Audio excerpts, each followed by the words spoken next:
بيبدأ الفيلم بكبير اللي شغال ضابط وبيكون بيعمل مهمة، وهو انه يختال شخص تقيل والمفروض ان كبير في سوريا علشان يقتله، واللي بيدي كبير المعلومات هو نايدو. بيفضل يقول له ده الوقت المناسب اللي انت تخلص عليه، يلا اضرب. الغريب ان كبير ما بيضربش، وفجأة بنشوفه بيدي طلقة لنايدو في دراعه، وكمان بيدي له الطلقة الثانية في نص دماغه، والراجل بيتوكل على الله يموت ويودع الحياة. بعد كده بننتقل للوزيرة واللي بيكون قاعد معاها لوثر، وده هو قائد كبير، واللي بيقول لها كبير خاين وخان البلد كلها، وبدل ما يخلص على المجرمين خلص على حد مننا. بتقول له ازاي ده حصل؟ يقول لها كان واهم نايدو ان في سوريا، ولكن كان عامل له كمين وحاطط له كاميرات مراقبه، وطلع لسه في الهند وخلص عليه. بتقول له طب دلوقتي ابلغ السلطات اقول لهم ايه؟ عايزني اقول لهم ان احنا فشلنا؟ انت تجيب اللي اسمه كبير ده وتخلص عليه قبل ما يعمل حاجه تانية، ولازم تجيب حد تاني احسن منه علشان يخلص لنا مهمات كتير. في الوقت ده بنشوف عصابتين بيبيعوا لبعض مخدرات والدنيا ماشيه تمام معاهم، لكن فجاه بيحضر في المكان وحش فنان وهو الضابط خالد، بيخلص عليهم واحد ورا التاني ومحدش قادر يهزه، بيعاملوه بالاسلحه لكن الواد بايده سفاح بيعلم عليهم وكمان بيقضي على قائدهم. بيرن على القائد بتاعه لوثر بيقول له حصل يا باشا. بعد كده بننتقل للقائد بتاعه لوثر واللي بيكون عامل اجتماع علشان يقبض على كبير، لكن ساعتها خالد بيقطع في الكلام وبيقول له في سؤال مهم انت ما سالتوش، ليه كبير عمل كده؟ راجل دربنا وقتل ناس خاينه كتير، ليه يكون خاين؟ بيقول له لما نقبض عليها هنعرف. بنرجع سنتين لورا وبنشوف خالد اللي بيتفاجئ ونظراته كلها بتكون استعجاب لما بيشوف كبير بيكون نازل من الطياره وعليه شويه عضلات جامدين ورايق يا زميل. بعدها بنشوف لوثر واللي بيقول له خالد منضم جديد للفريق وده بعد موافقتك، وده بعد ما خالد اثبت لنا ان هو جامد ومثير ومنتمي لوطنه جدا وانت هتحتاجه في فريقك. كبير بيرد عليه بيقول له انا كلامي انتهى قبل ما اتكلم، بيقول له انا عايزك تاخد قرار ايجابي لانه هينفعك جدا. خالد عمل حاجات كتيره اثبتت ان هو فعلا يستاهل يكون في فريقك، ليه انت مش عايزه معاه؟ ولكن كبير بيكون مصر على رايه وبيقول له في سببين، السبب الاول ان ابو خالد ضرب عليا نار، ابوه كان خاين والحمد لله ان انا طلعت لسه عايش، ازاي هسمح ان في حد من دم شخص خاين ينضم لفريقي؟ خالد بيقول له انا معترف ان ابويا كان خاين، لكن امي عرفت وساعتها بلغت الجيش على طول وضحينا بيه علشان خاطر وطننا، انا ماليش اي علاقه بيه. بيطلعوه بره وساعتها لوثر بيقول لكبير ابوه كان خاين، لكن الواد بيشتغل بكل ضمير، عنده شجاعه كبيره وهو عايز ينضم لفرقتك علشان يمسح العار عن اسم عيلته. كفايه انه عارف ان انت قتلت ابوه ومع ذلك قرر ينضم للجيش علشان يكون في خدمه وطنه، وده كله علشان يثبت للكل انه مش زي ابوه. بعد كده بنشوف خالد وساعتها لوثر بيروح عليه وبيقول له الف مبروك يا وحش انت انضميت، ولكن انت متعلق في خطره فيها غلطه واحده بس هتوقعك، وبالتوفيق يا وحش. بعد كده بنشوف كبير واللي بيشرح المهمه لاعضاء فرقته واللي خالد بيكون واحد منهم، بيقول لهم رضوان الياسي هي دي مهمتنا، بقالي 5 سنين ما بعملش حاجه غير اني بتتبعه، ودلوقتي هنعمل كل جهدنا علشان نقتله، وفي المهمه دي اي حد هيمشي من دماغه ما يلومش الا نفسه، والكلام بيكون موجه اكتر لخالد. بعد كده بننتقل للعراق، بنشوف الجماعه دول وبعد ما بيخلصوا صلاه بنشوف خالد اللي بعينيه بيفضل يشوف الدنيا ماشيه ازاي، وعلى الناحيه الثانيه بنشوف مجموعه من العربيات بيجوا للمكان ده، وهنا بيكون موجود في المكان كبير. المهم بنشوف رئيس الجماعه دول بينزل من العربيه ورجالته بيجيبوا البنت دي وبيرموها على الارض وبيكونوا عايزين يقتلوها علشان عملت حاجات مش تمام، كلهم بيكونوا ماسكين طوب وهيبداوا يضربوها، واولهم القائد بتاعهم، والقائد بتاعهم هيكون لسه هيضرب، ولكن كبير مش بيتملك نفسه وبيخلص عليه، رجالته ما بيسكتوش وبيقبضوا على كبير. بعد كده بنشوفهم مكتفينه وعمالين يضربوا فيه لحد ما رئيسهم الاكبر بشير بيحضر في المكان، بيقول له يا جدع ما اعرفش الهنود عايزين يقتلوني ليه مع ان كل مره بيفشلوا. كبير بيقول له احنا مش عايزينك انت، احنا عايزين رئيسك الياسي. كبير بيقول له قدامك 3 دقايق، بيضحك عليه وبيقول له انت لحد دلوقتي ما شفتش حاجه. بيقول له هتعمل ايه؟ رجالتك هينقذوك يعني؟ انت مفكر انهم هيعرفوا المكان اصلا؟ هو انا مش قلت لك ان انا خدت منك البتاعه دي؟ يعني خلاص بح كده. كبير بيقول له لا يا راجل، بيفضل يضحك عليه وبيطلع القطعه الثانيه دي من بقه، وساعتها بشير هيموت من الغضب، وهنا بيحضر في المكان الاسطوره الفنيه اللي هيخش عالميه ويخلص عليهم بكل سهوله، وهو خالد الاسطوره. يخش بالعربيه دي وهو بيقتل في اي حد قدامه، يقتل فيهم واحد ورا الثاني والكل بيبدا يضرب عليه نار، لكن وحشنا تقيل وما بيتهزش يا زميل، بيفضل يتعامل معاهم وبيخلص على عدد كبير منهم لحد ما فجاه واحد بيضرب عليه ار بي جي، لكن صاحبنا بينط من العربيه على اخر لحظه وما بيسكتش كمان، بيخش يكمل عليهم ومفيش اي حد قادر يهده. ساعتها كبير بيبص جنبه وبيلاقي السكينه دي، اما خالد بيكون لسه بيتعامل لكن في واحد بيجيبه على الارض بيكون هيخلص عليه، لما فجاه السكينه دي بترشق فيه، واللي عمل كده هو وحشنا التقيل وهو كبير. بيقوم خالد وساعتها بشير بيهجم عليهم، خالد بيحاول يتعامل معاه لكنه ما بيتاثرش وبيجيبه على الارض، كبير بيخش عليه انما برضه ما بيتاثرش وبيجيبه على الارض وبيرقده جنب خالد. ساعتها كبير بيقول له ما تخش يا معلم. خالد بيقوم بكل غضب وواحده منه رايقه جمدان يجيبه على الارض. ساعتها بيبص لكبير وبيضحك له انما ما يعرفش مين مستنيه، بيبص وراه وهي واحده بترقده مكانه. الوحش التاني بيخش عليه او بالركبه بيديله، وساعتها الاثنين بيروحوا عليه واخيرا بيريحوه وبالرجل الاثنين بيدوله. بالليل بنشوف الفرقه كلها متجمعه وواحد منهم بيقول له خالد بس باين على كبير انه مبسوط منك جدا. واحد تاني بيجي يقول له في حد بره عايز يقابلك، بيطلع يشوف مين، بتكون امه يا زميل، ياخدها بالحضن بيقول لها انت جايه في الوقت ده ليه؟ يقول له وحشتني وعلى فكره انا دعيت لك انت وكل اصحابك. كبير من بعيد بينادي عليه وبيقول له لما تخلص تعالى لي على مكتبي. المهم بيروح له وكبير بيقول له انت خافي حاجه عني والصبح اتضحت حاجه عليك، كان في شويه من الارهاب على يمينك وانت ما شفتهمش، وده معناه ان عينك اليمين مصابه والاصابه دي هتسبب حاجات كتير، علشان كده انت مش هتكمل في الفرقه. ساعتها خالد ما بيسكتش وبيقول له السبب اللي ورا ده هو ابويا، لما اصحابي عرفوا ان هو خاين جم عليا وضربوني بشده وكمان ضربوني على عينيا، وده السبب اللي خلاني شجاع وادخل الجيش علشان اثبت للكل ان ابويا كان حاجه وانا حاجه تانية خالص، ويا ريت تديني فرصه تانية. ايوه عينيا ضعيفه لكن شجاعتي كبيره، وده كله علشان اثبت للكل ان انا غير ابويا. كبير بيقول له بتعرف تمثل يا خالد، انا عارف ان ابوك خاين والكل عارف كده كمان، وانا انتظرت انك تعمل اي غلطه علشان اظهر وشك الحقيقي، لكن انت اثبتت لي ان كل تفكيري غلط، اثبتت لي انك مختلف عن ابوك تماما. كنت غلطان لما فكرت في كده، واهلا بيك في الفريق يا كابتن خالد.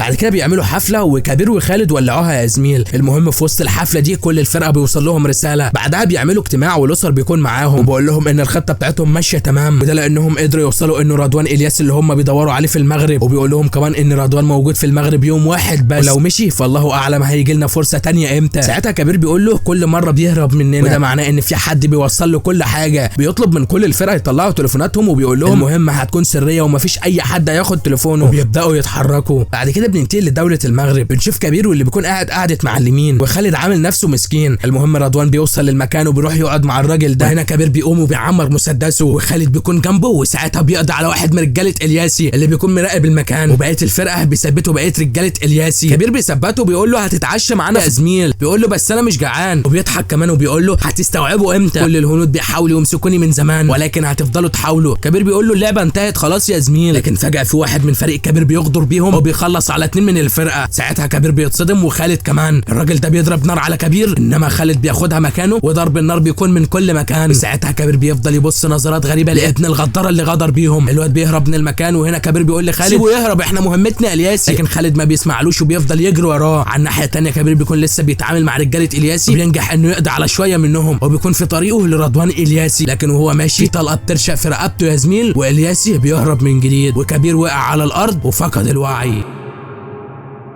بعد كده في المستشفى بنشوفه بيفتح عينيه ولوسر بيكون جنبه. لما بيفوق لوسر بيروح عليه وبيقول له على مهلك يا كبير، ولكن كل اللي على لسانه هو الياسي. لوسر بيقول له للاسف هرب، بيتضايق جدا، وساعتها لوسر بيقول له كل ده حصل من اسبوع فات. بيستغرب جدا وبيعرف انه كان فاقد الوعي. بعد كده بنشوفه واللي بيقوم يروح يشوف جثه الاثنين اللي كانوا من فريقه اللي صاحبهم غدر بيه. لوسر بيقول له خالد فضل يجري ورا ابن الغداره ولكن فقدنا الاشاره ومش عارفينه حي ولا ميت، دورنا في كل مكان ومش لاقيين له اي اثر ولا كمان لاقيين اثر لابن الغداره الثاني. ساعتها كبير بيقول له انا واثق في مهارات خالد، هنستمر في التدوير عليه لحد ما نلاقيه. بعد كده بنشوف الشرطيين دول واللي اخيرا بيلاقوا خالد وبياخدوه على المستشفى. بعد كده بنشوف كبير واللي بيكون رايح عليه، وخالد بتكون حالته تعبانه جدا. اخيرا بيفتح عينه وبيقول لكبير قتلت ابن الخاينه اللي خلص على اصحابي، وبيقول له كمان الياس عملت معاه ايه؟ بيقول له المره الجايه هنقطع رقبته، وبيقول له انا فخور بيك جدا. نرجع من جديد لوقتنا واللي بيكون خالد بيجهز نفسه على مهمه القبض على كبير، لكن في مكالمه بتجيله واول ما بيفتح بيقول له مين قائد الفريق دلوقتي؟ خالد بيتصدم لما بيعرف انه كبير، وبيحط وصله الصوت العاليه علشان كله يسمع. كبير بياخد باله وبيقول له انت عايز تسمع الكل يعني؟ ساعتها خالد بيقول له السؤال اللي محيرني انت عملت كده ليه؟ وبيقول له قبل ما تعمل حاجه تانية هتلاقيني قدامك وهقبض عليك. كبير بيقول له افتكر اللي علمته لك، واول ما تجيلك الفرصه اضرب بالنار وما تترددش. بيقول له انت علمتني حاجه تانية، وان بلدي اول حاجه واللي هيقف ضدها حلال فيه الموت. ساعتها كبير بيقول له لو حاولت تضيع هدفي فهنهي اللعبه ومش هسمع على اي حد، وبيقفل السكه وبعدها بيجرب الاختراع الجامد بتاعه. بعد كده بنشوفه في طيارته وبيتتبع طياره حربيه بينط عليها بالاختراع بتاعه وبيكون مكلبش فيها وبيوصل للباب بتاعها، ومن جوه بنشوف العسكري ده هو اللي بيفضل يسمع اصوات وحاسس ان في حاجه مش تمام. بيروح يشوف ايه اللي بيحصل، لكن فجاه وحشنا بيضربه، تاني بيهجم عليه لكن بيريحه يا زميل، يخلص عليهم واحد ورا التاني ومفيش اي حد قادر عليه. لكن فجاه في واحد بيضربه بالنار، ولكن هو بيكون لابس درع حمايه وبيعمل نفسه ميت. الغلبان بيروح عليه وبيكون عايز يكمل عليه، لكن كبير بيفتح باب الطياره وصاحبنا بيطير يا زميل، وكمان كبير بيطير. كبير بيقدر يمسك نفسه وبيخش لجوه من جديد، بيطارد في الباقي وبياخد العربيه وبينزل يا زميل، وبعدها بيفتح الباراشوت وبكده نفذ مهمه من مهماته والطياره بتتفجر بالكامل. الخبر بيوصل للاسر وساعتها بيقول للفرقه ان كده كبير قتل 2، الاول نايدو والتاني واحد اسمه شروف، وبيقول لهم لازم نعرف كبير ناوي على ايه علشان مش هينفع كده، الله اعلم الدور على مين، يمكن انا الدور عليا. ساعتها خالد بيقول له هحاول باقصى جهد علشان اعرف ايه هدفه. بعد كده بنشوف خالد واللي بيركب المترو ده، فجاه كبير بيجي عليه. خالد بيكون عايز يطلع المسدس بتاعه لكن بيقول له ما ينفعش هنا علشان الارواح دي بريئه. بيقول له انت بتعمل كده ليه؟ بيقول له يا ريت تبعد عن سكتي علشان ما تحصلش ولد. والدك وبيقول له هعمل معاك واجب واديك خيارين، يا تعرف الدور على مين يا تعرف ايه السبب اللي مخليني اعمل كده. وبيقول له عايز تعرف السبب يا اما تنقذ حياه بني ادم. ولكن خالد بيقول له مين اللي عليه الدور؟ المترو بيمشي وساعتها بيكون كبير كاتب اسم الشخص اللي عليه الدور في ورقه وبيوريها لخالد. بعد كده بنشوف كبير من جديد واللي بيروح يشجع البنت الصغيره دي، ولكن للاسف بتخسر. بيقعد معاها وبيقول لها مش شرط نكسب في كل الاوقات. بتقول له بس انا مش بحب الخساره. بيقول لها انا معاكي بس ده في اعتقادك، ومش كل مره هنخسر ومش كل مره هنكسب. وخلينا احكي لك قصه يا زميل، وان الكل مفكر ان كبير مش تمام لكن الحقيقه عكس كده خالص. نرجع 6 شهور لورا واللي بنشوف كبير بيحاول يوصل لرضوان الياسي، لكن في كل مره بيحاول فيها نتيجتها بتكون بالفشل. وفي يوم من الايام كان بيراقب تحركات واحد من رجالته هو فيروز، وكبير عرف ان في 4 من الضباط الهنود شغالين في السر مع رضوان الياسي، والاربعه دول محدش عارفهم. وقدر يوصل كمان ان رضوان عايز يضرب القمر الصناعي اللي من خلاله الجيش الهندي مش هيعرف تحركات عدوه، وعلشان كبير يقدر يبوظ كل حاجه فكان لازم يقبض على ال4 ضباط الهنود، لكن للاسف مش عارف اشكالهم علشان كده بعد عن الجيش وشغال لوحده. بعد كده بنشوف كبير واللي بيروح لزميلته نينا يقعد معاها وبيقول لها على كل حاجه وان عايزها تروح لفيروز، وبيقول لها عايزك تجيبي لي كل معلومات ال4 ضباط اللي شغالين معاه. بتقول له ايوه بس مهمه زي دي صعبه ولو حد لاحظ فانا هتقيس، وبعدها بنتي مش هتلاقي اي حد من بعدي. يقول لها ما تقلقيش ومفيش اي حاجه هتحصل وانا معاكي. تقول له الشخص اللي انا حبيته طلع بيحبنا علشان مصلحته. يقول لها عمري ما حبيت حد اكتر من بلدي وعلشان بلدي فهعمل اي حاجه. وبيقول لها خليكي واثقه فيا ولو كان عندي خيار تاني ما كنتش جيت لك. بقى يوم واحد وفيروز يمشي من البلد، ولو مش هنعرف نوصل لإلياس اللي قتل كتير من الابرياء اللي ضحى بدمهم علشان مصلحته. اخيرا بتوافق وبعدها بتروح لفيروز، واول ما بتروح له بتقول له انا معجبه بيك، وهنا كبير بيكون على علم بكل حاجه. اخيرا فيروز بيعجب بيها. ساعتها هي بتقول له انا عايزه اخش الحمام، بتعمل نفسها رايحه لكن بتحط الفلاشه دي في اللاب بتاعه علشان تجيب البيانات لكبير. على الناحيه الثانيه كبير بيكون مراقب الوضع، وفجاه في واحده من فريقه بترن عليه وبتقول له قدرنا نوصل لمعلومات كبيره، وهو ان لقينا فيديو ان في دكتوره تجميل بتتكلم مع فيروز على انه الياسي، وكمان بيحضر له فيديو تاني لما كانت الدكتوره بتعمل عمليه جراحه لالياسي. وبنعرف من هنا ان فيروز هو نفسه رضوان الياسي. على الناحيه الثانيه رضوان بيكشف خطه ناينا وبيقول لها انت بتدوري على دي. هو كمان بنشوف كبير اللي بشده بيجري على ناينا. اول ما بيوصل للمكان اي حد بيشوفه من رجاله رضوان بيخلص عليه، ولكن وهو ماشي مره واحده جثه ناينا بتقع قدامه وبتكون مقتوله يا زميل، ورضوان بطيارته بيهرب من المكان. وكبير بيفتكر كل كلمه قالتها له ناينا ان بنتها من بعدها ملهاش حد. بعدها بنشوفه بيكلم البنت اللي من فريقه وبيقول لها انا ما كنتش باثق في حد. بتقول له بس انت هتلاقي حد يوصلك لرضوان ازاي؟ يقول لها انت اللي هتساعديني. فعلا بتساعده وبتجيب له معلومات كتير عن نايدو وانه ليه علاقه بالحوار زي ما شفنا في اول الفيلم لما كبير قتله. لكن قبل ما يقتله قال لي اسامي بقى الضباط اللي كانوا بيساعدوا الياسي. بيقول له مش عارف غير واحد وهو شاروف، وبعدها خلص عليه زي ما شفنا. بعدها كمان شفناه لما هجم على الطياره، وده كله علشان يخلص على الضابط التاني اللي هو شاروف. كان رايح لشاروف وقبل ما يقتله عرف منه اسم الشخص الثالث وهو بسواس، وكده الدور على بسواس يا زميل، وهو ده نفس الاسم اللي كتبه على الورقه اللي وراها لخالد. بعد كده بينتقل لبسواس واللي بيكون بيشرح حاجات مهمه لرجالته، ولكن فجاه بيشوف خالد فورا بيتجه ليه وبيتكلم معاه. وساعتها خالد بيقول له انت معرض للقتل علشان كده انت هتيجي معانا. بعدها بنشوفهم مأمنونه تأمين عالي، عربيات كتيره بيأمنوها يا زميل، وهم ماشيين فجاه في صاروخ بيرشق في عربيه من عربياتهم وبتنفجر بالكامل، والعربيه اللي بيكون فيها بسواس بتتقلب، وكمان العربيه اللي بيكون فيها خالد بتتقلب كمان يا زميل. وهنا بسواس بيكون خايف جدا، وبعدها العنيد بيحضر في المكان. كبير يا خال بيروح لبسواس وبيقول له فين الياسي؟ بيقول له ما اعرفش. القلم بيديله وبيقول له مين الرابع اللي كان معاكم؟ انا قتلت 2 نايدو وشاروف وانت الثالث، يا تقول على الرابع يا اما تقول على نفسك يا رحمن يا رحيم. بيقول له اللي يعرف الرابع هو رضوان. خالد بيكون في العربيه وهو مش عارف يطلع، لكن فجاه بيشوفه وهو بيضرب عليه نار. ساعتها كبير بيأمن نفسه وبيصدر له بسواس، وبكده بسواس راح فيها يا زميل. وساعتها الجامد بياخد الموتوسيكل بتاعه وبيمشي من المكان. خالد ما بيسكتش وبياخد موتوسيكل كمان وبيروح وراه، بيفضل يجري وراه والمطارده بتكون مستمره لحد ما خالد بيقع على الارض. ما بيسكتش برضه وبيفضل يجري وراه لحد ما بيخطفه من على الموتوسيكل وبيجيبه على الارض كمان، لكن كبير بيقدر يهرب للمره الثانيه، وفي المره دي بينط في البحر يا زميل. بعد كده بنشوف الاسر واللي بيقول لخالد ازاي حضره الضابط يكون قدامك وما تعرفش تجيبه؟ برضه كان معاك في المترو وما عملتش اي حاجه، كل حاجه حصلت قدام عينيك وكمان خلص على بسواس قدامك. انت بره القضيه دي وهسلم القضيه دي لحد تاني. بعد كده بنشوفه بيتدرب وبيكون باين عليه الغضب الشديد، وهو بيروح يقعد على الجهاز ومن هنا بيعرف كل حاجه وبيعرف ان كبير بيعمل كده ليه. وكمان بيشوف فيديوهات ليه لما كان بيتتبع فيروز، وبيعرف كمان بنت ناينا اللي كبير معتني بيها، وكمان بيعرف المكان اللي هي موجوده فيه. في نفس الوقت بنشوف كبير اللي بيكون بيلعب مع البنت الصغيره وفجاه بيجي عليهم خالد. ساعتها كبير بيكون عايز يطلع سلاح، لكن خالد بيقول له مش وقته علشان في ارواح بريئه عايز اتكلم معاك لوحدنا. بياخده على المكان ده، وساعتها كبير بيقول له على الخطه اللي هو ماشي عليها، وبيقول له انا خلصت على 3 ولسه واحد، بس الواحد ده مش عارفه. وبيقول له الياس ناوي يخرب البلد، لكن فجاه بنشوف خالد بيسق كبير وبيكون في واحد عايز يخلص عليه، وسبحان الله الطلقه بتعدي من جنبه، لكن خالد بيتعامل. في عدد كبير منهم بيجي عليهم ودول بيكونوا تبع ثاني اللي اتكلف انه يمسك القضيه مكان خالد. الاثنين بيتعاملوا وبيكونوا جامدين ومفيش اي حد قادر عليهم، الاثنين ايد واحده وقادرين انهم يخلصوا على جيش كامل، غير ان عليهم شويه مهارات جامدين يا زميل. اخيرا بيقضوا عليهم، وتاني يوم بنشوفهم بيروحوا لواحده من الفريق. كبير بيقول لها عايزين نعرف ايه على الهارد ده. تقول له الهارد ده مهم جدا لان من غيره الياسي مش هيقدر يفجر القمر الصناعي لان عليه رموز كتيره. ساعتها كبير بيقول لخالد خلي الهارد ده معاه وحافظ عليه زي عينك. بعد كده بنشوف خالد اللي بيعزم على كبير على مشروب، فعلا بيشربه والاتنين بيكونوا سعداء جدا. لكن فجاه خالد بيكب المشروب بتاعه، وهنا كبير بيكون مستغرب جدا. فجاه بيطلع من بقه دم وبيقع على الارض، وده لان خالد حاطط له سم. ساعتها خالد بيقول له انت مش عايز تعرف مين الشخص الرابع. وبنرجع لشويه من الوقت وبنشوف لما كان خالد بيجري ورا الشخص اللي خان فريقه، وهو سراب. بيفضل يجري وراه لحد ما وصلوا للجبل ده، وكان عايز يضربه كمان، لكن سراب تقيل شويه وجابه على الارض. خالد ما بيسكتش وبيقوم وبيتعامل، وكان مسيطر عليه جامد. لكن فجاه بينضرب بالنار، واللي قتله هو رضوان الياسي. بعدها سراب بيقول لرضوان الياسي معلش يا ريس ما عرفتش اكلمك علشان اخدوا تليفوني. لكن رضوان بيقول له انت بجد عملت اللي عليك واثبتت ولاءك ليا. بيقول له بس هم دلوقتي عارفين شكلي. بيقول له سهله وما تشيلش هم. بعدها بنشوفه بيطلب من دكتوره التجميل انها تعمل عمليه ليه ولسراب كمان، وبعدها بنشوف العمليه بتتم، والعمليه بتكون نسخه متطابقه من شكل خالد لسراب. واخيرا العمليه نجحت، وبكده سراب بيعمل كل حاجه على اساس انه خالد. وبعدها رجاله رضوان ضربوه ورموه علشان يجي رجاله كبير وينقذوه زي ما شفنا. وطبعا هنا كبير بيكون مصدوم من اللي بيحصل، ولكن سراب ما بيسكتش على كده، بيشيله وبيرميه في البحر كمان. وبكده الهارد هيوصل لرضوان الياسي.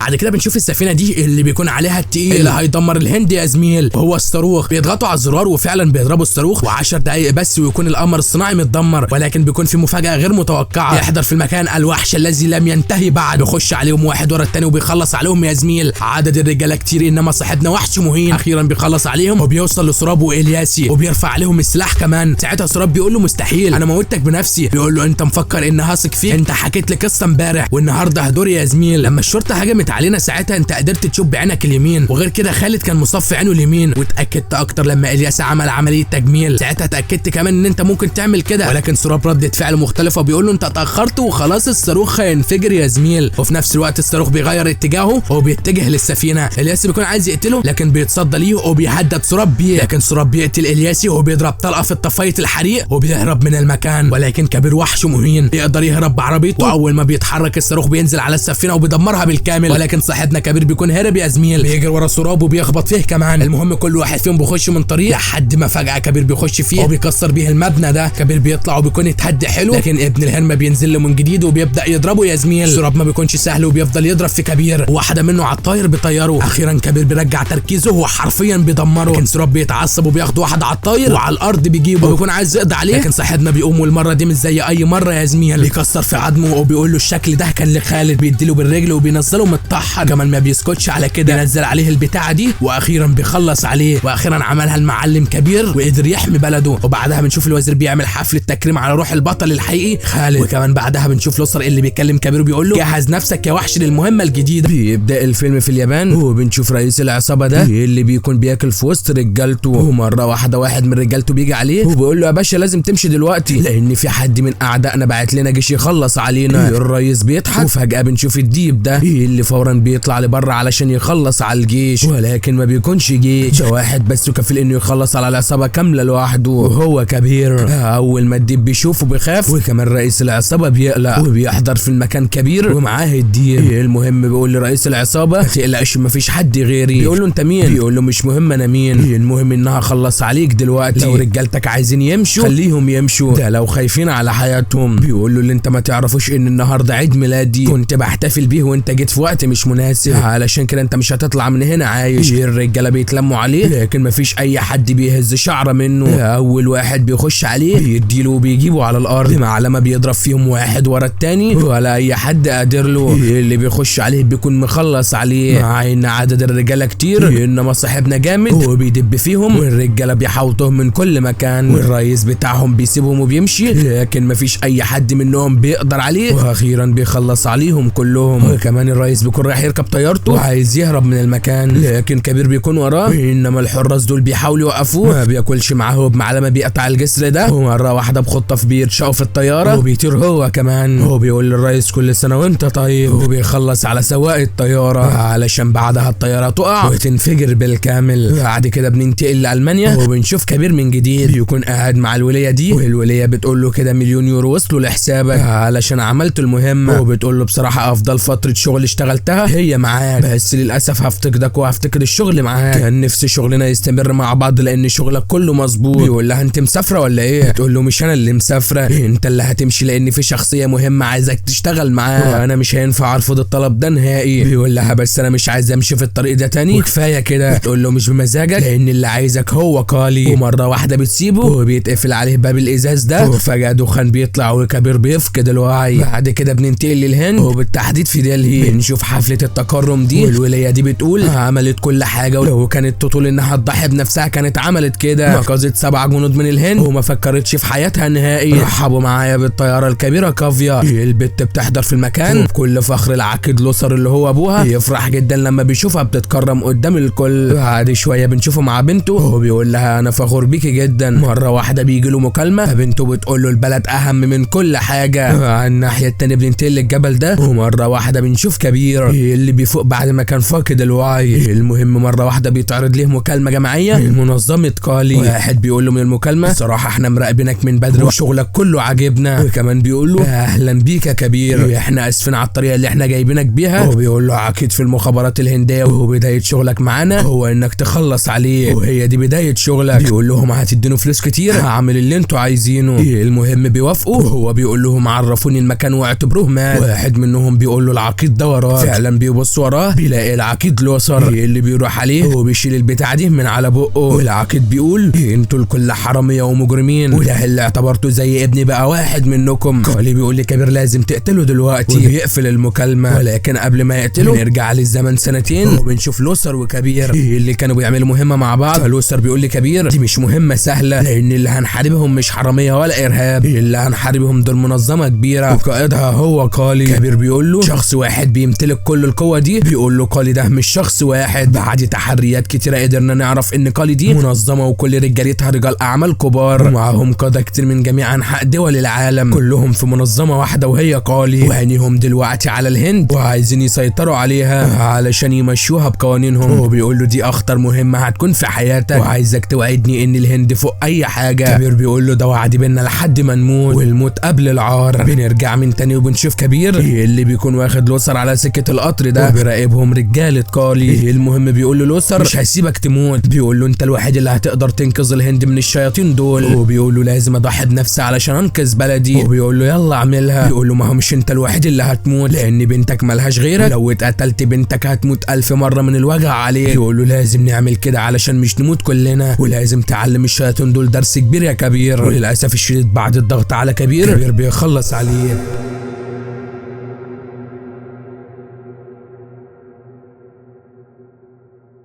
تاني يوم بنشوف بنته كافيا تكون قاعده جنب ابوها وهو بتكون منهاره من العياط على فراق ابوها، وبتقول للمساعد بتاعها مين اللي عمل كده. بيقول لها في شخص مجهول بعت لنا فيديو وصعب عليك تشوفيه، لكن هي بتكون مصره تشوفه وبتقول له لازم اشوفه دلوقتي. بتشوف الفيديو وبتعرف ان كبير هو اللي قتل ابوها. بعد كده بنشوف كبير بيوصل للمكان ده والراجل ده بيفتشه، ولما بيخلص تفتيش بنشوف كبير اللي بيروح يكلم منظمه كالي من جديد، وكل رجال الاعمال عمالين يسقفوا له. ومره واحده الراجل ده بيقول له عاش عليك يا كبير، عديت الاختبار بسهوله. بيقول له اكيد اللي انتوا عايزين توصلوا له انكم تدمروا البلد. بيقول له لا مش كده، اللي احنا عايزينه عايزين نوقع الحكومه الهنديه علشان احنا اللي نحط القوانين. كبير بيقول له انت بقى تعرف تحط قوانين؟ بيقول له مش زي ما انت مفكر كده خالص، انا بس مجرد جزء بسيط من كالي وانت خلاص بقيت واحد مننا. بيقول له طب ليه بعت فيديو قتل للعقيد للمخابرات؟ وبيقول لهم اكيد انتوا بعتوها علشان تامنوا نفسكم اني مش هرجع للهند تاني. بيقول له بيعجبني فيك تفكيرك. بيقول له قتل لوثر كانت الخطوه الاولى، والخطوه الثانيه ان في حد من رجالتنا هياخد مكانه. بعد كده بنشوف كافيا هي اللي بتكون في جنازه ابوها وهي اللي بتحرقه كمان. بعد ما بتخلص الوزير ده بيقول لها الحقيقه يا بنتي اننا فقدنا شخص عزيز على قلوبنا كلنا، فقدنا صاحب جدع ومحترم ومنتمي لوطنه. وهو بيقول لها انت فخر ابوكي. في نفس الوقت العقيد الجديد بيحضر وبيعزي كافيا، وهو بيقول لها ما تقلقيش لان حق ابوك هيرجع. انما هي بتقول له انا عايزه انضم للفريق. بيقول لها انا فاهمك كويس بس للاسف ما ينفعش اي حد ينضم كده عادي. الوزير بيقول له كافيا شاطره جدا وانا واثق انها هتنفعك. بيقول له يا ريس بس ما ينفعش. يقول له انا عارف والكل عارف ان انت وفرقتك كلها مش هتقدروا تعملوا حاجه لكبير، وشخص واحد بس هو اللي هيقدر عليه، ضابط كبير في القوات البحريه وعارف تفكير كبير كويس. في نفس الوقت بننتقل للقوات البحريه والقائد ده بيقول لرجالته جالنا تهديد من عصابه صوماليه. العصابه دي رئيسها مش سهل ابدا. بيشغل الرساله وفي الرساله الواد ده بيقول لو مش طلعتوا رجالتي من السجن فهخلص عليكم واحد ورا التاني. وبيخلص على ضابط عنده وبيقول لهم بدات الحرب. القائد بيقول لرجالته لو هجمنا عليهم فالحوار مش هيكون سهل ابدا لاننا هنكون في اراضيهم واحتمال يكونوا ملغمين المكان. العسكري ده بيقول له يا باشا فيجرام صاحبنا عنده خطه كويسه. بيقول له ايه هي؟ ما بيلحقش يقول له لان الضابط فيجرام بيكون متجه لوحده علشان ينجز المهمه. بيوصل لمكان العصابه وبيضرب الواد ده ضربه قويه وبعدها بنشوفه متنكر في لبس الواد وبياخد منه تفاصيل المكان علشان بعدها يوصل لمكان الرهاين اللي هم اصحابه. يقول لهم ما حدش يتكلم خالص. وبعدها بشويه بنشوف بيحصل انفجار في المكان وبيطلع الوحش بتاعنا فيجرام وفي ايده حزام قنابل. العصابه بتضرب عليه النار انما صاحبنا بيرشق لهم قنبله تكون جابت اجلهم. بيكمل رمي قنابل عليهم وحرفيا بيكسر المكان على دماغ العصابه كلها. وبعدها بينزل طحن في اي حد يشوفه، اي حد بيلمحه بيخلص عليه، بيضرب فيهم واحد ورا التاني ولا اي حد قادر له. من كتر الكذب الواد ده بيرمي عليه RPG انما صاحبنا بيصده وبيديله كمان علشان بعدها يبعد شويه. بيحصل انفجار كبير في المكان. بيفضل يتعامل ولا اي حد فارق له لحد ما الراجل ده بيجي عليه وبيكون عايز يخلص عليه لكن هو جامد وبيفضل يضرب فيه لحد ما بيخلص عليه. فيجرام بيعملها وبيحرر الرهاين. بعد كده بنشوف العقيد واللي بيقول لفريقه على المهمه. كافيا بتقول له اكيد في حاجه ورا كبير علشان يختار العقيد الاسر. بيقول لها المشكله هنلاقي كبير فين. فيجرام بيجي عليهم وبيقول لهم دي حاجه سهله مصعبينها ليه. العقيد بيقول له انا سمعت عنك كتير وسمعت ان انت بتحب تخلص كل حاجه بنفسك. بيقول له مش مهم، المهم دلوقتي ليه كبير عمل كده. العقيد لوسر كان بمثابه ابوه. ليه قتلوا علشان الفلوس. كافيا بتقول له كبير ما كانش همه الفلوس ابدا لانه عاش عمره كله علشان شغله. الظابط ده بيقول لهم المشكله انه مالوش عيله علشان نمسكه من ايده اللي بتوجعه ويجي لحد عندنا. كافيا بتقول لهم بما ان كبير مالوش عيله قبل كده كان في مهمه واتقتلت واحده اسمها نينا. دي كانت اعز اصحاب لكبير وكانت قريبه منه جدا ونينا دي كانت عندها بنت واكيد كبير بيعتني بيها. بعد كده بننتقل لاسبانيا وبنشوف روهي وهي ماشيه بيجي لها رساله من كبير وبعدها بتكلم كبير وكبير بيقول لها شويه وهكون عندك. بتروح علشان تقابله وبنكتشف ان في حد بيراقبهم. قبل ما كبير يقابلها بيجي له رساله من كالي اللي بيعرفوا ان في حد بيراقبهم. بياخد باله وبيقول له روهي لازم تمشي دلوقتي. تمشي وكل الرجاله وراها وهو كمان بيكون في حد وراه وبيفضل يتوه فيهم واحد واحد بيضرب فيهم وبيقول له روهي لازم تلاقي عربيه. بتقول له اسرق ولا ايه؟ يقول لها ايوه اسرقي. يطلع لي فوق هنا ولكن مره واحده حد بيثبته ودي بتكون كافيا. بتقول له انا عايز اسمعها منك وقول لي ان انت اللي مش عملت كده وقتلت ابويا. بتكون عايزه تخلص عليه انما بيتصدى لها وبيفضل يتعامل معاها. بيتصدى لها بس وما بيكونش عايز يضربها لحد ما بتقع على الارض وهو بيستغل الفرصه دي وبينط من فوق وبالخطاف بتاعه بيركب العربيه مع روهي. كافيا بترن على فيجرام وبتقول له هرب مني. وبعدها بنشوف فيجرام اللي بيفضل يطارد في كبير يفضل يطارد فيه والمطارده بتستمر لوقت طويل. مره واحده بيرمي خطاف على الطريق علشان بعدها عربيه فيجرام تتقلب بالكامل لكن اللي ما بيكونش عامل حسابه ان الشرطه الخاصه بالمنطقه بتحضر هي كمان وبيحوطوه من الاتجاهين وبقيادتهم كافيا وكمان فيجرام بيطلع من العربيه بتاعته وخلاص المفروض يتقبض عليهم لكن كبير بينط من على الجسر بالعربيه وبينزل على القطر ده وروهي بتكون هتقع من العربيه. وعلى الناحيه الثانيه فيجرام مش بيستسلم وبينط هو كمان على القطر وكبير عمال يحاول ينقذ روهي واللي بينقذ روهي هو فيجرام. المهم فيجرام بيكون عايز يقبض على كبير لكن بيشوف ان القطر في خطر. بيروح يفك العربيه الاولانيه وبيقدر ينقذ الناس وكبير وروهي بيهربوا وبينطوا في البحر. بعدها بشويه بنشوف كبير وروهي اللي بيروح على ام خالد. الوليه بتقول له لما شفتك افتكرت كل حاجه، افتكرت الحزن والسعاده وابن خالد كمان بس فدا الوطن روح ابني. بيقول لها الصراحه روهي في خطر ومش لاقينا غير عندي لان ده هيكون امن مكان. بتقول له انا عينيا ليك لانك دايما بتحاول تعمل الحاجه الصح وقدام الناس انت اللي بتسبب الخطر لكن انا هفضل واقفه معاك لحد ما الكل يعرف ان انت اللي شايلهم. بعد كده من جديد بنشوف كبير وبيقول له العضو ده شكرا لانك حذرتني في الوقت المناسب بس انت عرفت ازاي. بيقول له المعلومات بتوصل لنا اول باول وما تنساش ان منظمه كالي كبيره واكيد حاجه زي دي مش هتفوت علينا. وبيجيب له الهارد ده وبيشغله كمان وبيلاقي صوره الوزير. بيقول له شغال معاكم. بيقول له حاولنا نقنعه بس طلع وطني جدا بس خلينا نقنعه مرة تانية. واحد من عيلته هيجي في طيارة خاصة من سنغافورة لدلهي، وكمان كل عيلته هتكون موجودة على الطيارة دي، وعلشان الوزير هو المفتاح الوحيد لكل خططنا فمهمتك الجاية هي الوزير. بيقول له مهمتي ان اخطفهم؟ بيقول له لا هتقتلهم، لازم تعمل كده علشان تكون رسالة قوية للوزير. وبكل صدمة كبير بيقول له تمام. بالليل بنشوف فيجرام بيتمرن، ومرة واحدة كبير بيبعت له رسالة وبيقول له انا عايز اقابلك بكرة، وبيكون كاتب له العنوان. الصبح بنشوفه بيوصل للمكان، وكمان كبير بيوصل للمكان. كبير بيقول له جاي لوحدك؟ فيجرام بيقول له اكتفيت علشان كده جاي تسلم نفسك؟ بيقول له الصراحة في ناس ابرياء كتير لازم ننقذهم. بيقول له تقصد ايه؟ بيقول له المقصد انه منظمة قلعة عايزين يقتلوا عائلة الوزير، وبيقول له على كل حاجة، وكمان بيعرفه هو شغال في المنظمة ليه. فيجرام بيقول له طب اشمعنى بتقول لي انا؟ ليه ما بتقولش لرئيس الوزراء ولا حتى كافيا؟ بيقول له لاني مش واثق في حد غيرك. وبيقول له المنظمة كلها واثقة فيا، علشان كده هحاول قدامهم وانت اللي هتقف لي، وبكده هيكون باين قدامهم ان انت اللي منعتني. وبيقول له لازم نكون ايد واحدة علشان ما حدش يأذي بلدنا. وفعلا فيجرام بيوافق. تاني يوم بنشوف الطيارة دي وبيكون فيها كل عيلة الوزير. المضيفة دي بتقدم لهم عصير، ومرة واحدة الأجهزة دي بترشق في الطيارة. الطيارين بيستغربوا ويتفاجئوا أكتر لما كبير بيكلمهم، بيقول لهم الأجهزة دي في منها تشويش وفي منها متفجرات، علشان كده لازم تسمعوا الكلام وتهدوا سرعة الطيارة وتنزلوا بيها شوية لتحت. الطيار ده بيقول له لو ما عملتش كده بيقول له الطيارة هتنفجر بالكامل. بيسمعوا الكلام، وعلى الناحية التانية بتكون العيلة كلها فاقدة الوعي لأن المضيفة كانت حاطة لهم منوم في العصير. مرة واحدة طيارة تانية بتيجي فوق طيارتهم وبينزل منها شوية أشخاص وبيفجروا باب الطيارة. يخشوا لجوه لكن بيلاقوا فيجرام اللي بينزل فيهم طحن وبيخلص عليهم واحد ورا التاني. بيكون عددهم كتير لكن فيجرام بيسيطر شوية لحد ما المطاردة بتكون طويلة وكلهم بيطلعوا فوق الطيارة. في الوقت ده فيجرام بيكون هيقع من على الطيارة، ولكن اللي بينقذه هو كبير. الاتنين بيتعاونوا وبيقدروا يسيطروا على الوضع. الواد ده بيشوف كبير بيساعد فيجرام فورا بيروح علشان يقفل الطيارة، لكن في الوقت المناسب كبير بيكون مطربق الدنيا عليه وبيفجر الطيارة بيه. مرة واحدة فيجرام بيخش على المضيفة وبيخلص عليها. ساعتها كبير بيقول له عاش عليه، المهمة خلصت بنجاح. الغريب ان فيجرام بيقول له دي مش مهمة لاني لسه بسخن، وبيخلص على كل عيلة الوزير. ساعتها كبير بيتصدم لكن فيجرام بيثبته، وكبير بيقول له انت تبع قلي؟ بيقول له انت لسه دورك ما جاش، وبيرمي له الباراشوت ده وبيقول له امشي يا كابو. كبير بيتصدم لما بيسمع كلمة كابو وبيقول له رغو، ولكن فيجرام بياخده وبيرميه من الطيارة علشان بالليل نشوف كبير قاعد في الغابة دي وبيفتكر ايام زمان، ايام لما كان في شوية عيال بلطجية عايزين يخلصوا عليه، لكن اللي بينقذه هو راغو. بيضرب العيال كلهم وبياخد كبير وبيجري من المكان. العيال بتجري وراهم لكن هم بيوصلوا لهنا وبينطوا هما الاتنين على القطر ده. بعد كده بنشوفه بيقول له راغو شكرا يا معلم. راغو بيقول له انت كنت بتعمل ايه في الشارع؟ بيقول له امي ماتت وانا صغير وابويا انتحر الشهر اللي فات فما عرفتش اسدد ديونهم. لكن راغو بيقول له انت هتحكي لي قصة حياتك؟ الاتنين بيعرفوا اسم بعض. كبير بيقول لي فيجرام انا كابو، فيجرام بيقول لي كبير انا راغو. المهم كابو بيقول له انت لازم تعلمنا علشان اعرف اعيش في الشارع. بيقول له خلصانه، بس احنا الاتنين لازم نفضل في ظهر بعض على الحلوه والمره. بيقول له اقسم لك ان هنكون اخوات لاخر نفس. بيعلموا كل حاجه لحد ما بقى شوارع من العيار التقيل. في يوم من الايام كانوا بيسرقوا هما الاتنين لكن الشرطه بتشوفهم وبيقدروا يمسكوا كابو. ساعتها راغو بيهرب لكن ما بيرضاش يسيب صاحبه وبيرجع من تاني وبيقول لكابو طالما اتمسكت يبقى لازم اتمسك انا كمان. بعد شهر بنشوف راغو بيقول لكابو لازم نهرب النهارده يا كابو. هم قاعدين بيتكلموا العقيد لوسر بيوصل للمكان يلم كل المساجين وبيقول لهم في منكم حراميه وقطاع طرق ومجرمين كمان، يعني مفيش فايده منكم، بس لو عايزين تتغيروا وتكونوا حاجه احسن ويكون معاكم رتبه كمان الكل يحترمكم ويدوكوا التحيه. كلهم بيقولوا له ايوه يا باشا. بيقول لهم يبقى لازم تسمعوا الكلام. وبعدها بنشوفهم بيعملوا لهم سباق جري وبيكسب عدد كبير منهم ومن ضمنهم راغو وكبير. كمان بيعملوا لهم اختبارات كتيره، وبعد كل اختبار العقيد بيقعد مع كل واحد بيساله سؤال معين. العقيد لوسر بيقول له راغو بيقول له هو لازم الناس يخافوا من الجنود ولا يحترموهم؟ بيقول له ما الاحترام بيجي من الخوف يا باشا لان احنا اقوياء واخدين مكانه احسن منهم. وعلى الناحيه التانيه كابو بيقول له لازم اللي يخاف مننا هو اعدائنا، لما شعبنا يشوفنا بنحارب الاعداء وهم خايفين مننا هيحترمونا علشان قادرين نحميهم. العقيد بيقول لراغو وانت دخلت حرب ومسكت جندي من الاعداء هتعمل فيه ايه؟ بيقول له هجيب علم الهند وهرشقه في قلبه. نفس السؤال بيقوله لكابو. كابو بيقول له مش عارف. بيقول له ما عدوه. بيقول له ما هو بيحارب برضه علشان بلده لازم يكون في قواعد علشان نتعامل معاه. بعدها بيجي دور النتيجه. العقيد بيقول للكل اتنين منكم حياتهم ومصيرهم كله هيتغير علشان قدروا يكسبوا في كل الاختبارات. اول واحد فيكم هو كبير. كبير بيفرح جدا وكمان راغو بيفرح له. العقيد لوسر بيختار التاني وللاسف ما بيكونش راغو. راغو بيزعل جدا وبيقول للعقيد ايه المنطق اللي يخليك مش تختارني؟ انا عديت كل الاختبارات، ما احسن مني في ايه؟ يقول له ايوه انت عديت في الاختبارات بس مش تعرف اي حاجه عن الخدمه. يقول له الجيش بيحتاج مقاتل ولا خدام؟ يقول له احيانا مقاتل علشان يقاتل لبلده واحيانا خادم علشان يخدم بلده. كابر بيقول للعقيد يا باشا كل حاجه انا اتعلمتها منه، ضمه معانا للفريق. انما العقيد بيقول له الوطن قبل النفس والبلد قبل اي حاجه، وانت ما تعرفش اي حاجه عنده يا راغو. وبيقول له هرجع بعد 6 اشهر واعمل نفس الاختبارات، حاول تراجع نفسك شويه. بعد شويه بنشوف كبير اللي بيروح لراغو بيقول له هم 6 اشهر استحملهم وتعالى على نفسك. بيقول له احنا الاثنين على عهد، يلا بينا نهرب من هنا. كابر بيقول له بس انا مش هروح في اي مكان وانت كمان مش هتروح في اي مكان. وبيقول له دي فرصه ومش عايزين نضيعها من ايدينا. بيقول له انت نسيت كل حاجه، نسيت ان انا انقذتك من المجرمين، نسيت ان علمتك كل حاجه، عموما براحتك. وبيمشي وبيسيبه بيهرب من المكان وكل غضب. وهي دي كل الحكايه بين كبير وفيجرام. بعد كده بنشوف فيجرام بيكون قاعد ومره واحده بيسمع الوزير في لقاء وبيقول للكل تم قتل عيلتي باكملها. ايوه هكون زعلان لكن ده مش هيخليني اضعف ابدا. مره واحده فيجرام تليفونه بيرن، الراجل ده بيقول له في ايدك تقتل كبير في الطياره ليه ما عملتش كده؟ بيقول له ما تنساش انه ضحك عليك ودخل المنظمه علشان يعمل اللي في دماغه. بيقول له عادي كلنا بنغلط لازم نتعلم من غلطنا. وبيقول له لو شفت مره تانية لازم تقضي عليه. بيقول له انت فاكر ان كبير سهل وهيسيبك في حالك؟ ما تنساش ان انت السبب اللي ضغطت عليها علشان يقتل العقيد لوثر. بيقول له مش هيقدر يعمل حاجه. فيجرام بيقول له ما تستهينش بيه، انه قادر انه يخلص على المنظومه كلها لوحده وبيقفل معاه. تاني يوم بنشوف السفينه دي ومره واحده كبير بيحضر في المكان يخلص على كل الرجاله الموجوده على السفينه، اي حد بياخد باله منه يقتل فيه لحد ما بيوصل للراجل اللي فيجرام كان بيكلمه. المهم كبير بيثبته وبعد شويه بيشغل مكالمه مع رجال الاعمال يعرف خطتهم الجايه اللي هي اختيار رئيس الوزراء الهندي. وبيقولوا كمان محدش يعرف حاجه عن كبير لكن هو بيفاجئهم كلهم وبيقول لهم انسوا كل الكلام اللي اتقال لان عدد عمركم قرب ينتهي علشان هدور فيكم القتل واحد ورا التاني. بعد كده بيقول للراجل ده قدامك خيارين، يا تموت يا اما اخدك على الهند وتحكي لهم كل حاجه تخص قالي. مره واحده طلع بترشق في كتف كبير واللي ضربه هو فيجرام. اللي بيحضره بيقول انت مفكر ان انت هتتفوق على اللي معلمك؟ تبقى غلطان. وبيقول له كل حاجه بتاخدها مني ويحترموك اكتر مني. الغلبان ده بيقول له احترام؟ انتوا بتتكلموا عن ايه؟ بيقول له كبير كان له كرسي علشان يكون بين رجال العمل الخاصه بمنظمه قالي وانا ما كانش ليا حاجه. بيقول له انت موهوب بس ما كنتش هتفهم خططنا. بيقول له مش هفهم. وبيقول له الحقيقه ان مكانك عند قالا هيكون فاضي وانا اللي هاخد مكانك. يضحك عليه وبيقول له لو عملت كده فقال هيخلص عليه انما هو اللي بيخلص عليه. كبير بيقول له علشان كده سبتني علشان تقف ضدي وتكون في صف قالي. 20 سنه كنت بسال وبقول انت رحت فين ودورت عليك كتير. بيقول له كنت براقبك خطوه بخطوه، انت كل اللي بتعمله اوامر لازم تنفذها غصب عنك وانا بعمل اللي انا عايزه علشان انا حر. بيقول له بس انا مش فاهم حاجه، لما قال يحكم الهند رغو هيعمل ايه؟ هو بيقول له هتكون بتاخد الاوامر برضه. بيقول له ما تقلقش لان الاثنين هيكونوا في جيبي وهيسيطر على قالي وعلى الهند كمان وكل هيكون تحت سيطرتي. هو بيقول له كنت زمانك معايا واحنا الاثنين اللي بنحكم الهند. يرفع عليه السلاح وبيقول له هتوحشني لكن كبير بضغطه زر يفجر المكان وبعدها بيهرب. وفيجرام بيكلم رجاله قالي وبيقول لهم كبير قتل واحد مننا وهرب ولازم نجيبه. مره واحده الطياره دي بتطرد في كبير لكن ما بيهموش وبيرمي اجهزه الانفجار دي على البر. مع لما بيدوس على الزرار وبيعمل انفجار الطياره بتلبس هي كمان. فيجرام مش بيسيبه وبيجري وراه هو كمان بيطارد فيه لكن مره واحده كبير بيضرب نار على المركب اللي فيها فيجرام وفيجرام ما بيسكتش وبيضرب نار على كبير هو كمان وكمان بيتشق طلقه في دراع كبير. كبير ما بيسكتش وبيرمي عليه الخطاف ده بسرعه عاليه بيمشي بمركبه وبيفرتك له المركب بتاعه. ونفس الكلام ما بيسكتش فيجرام وبيشيل الخطاف وبيفضل ماسك في الحبل. الشرطه بتحوطهم خلاص وكبير بيكون هيتمسك لكن بيفتح باراشوت والمركب بتاعه بيتصدم في المراكب التانيه وبتعمل انفجار كبير. كبير بيهرب من المكان.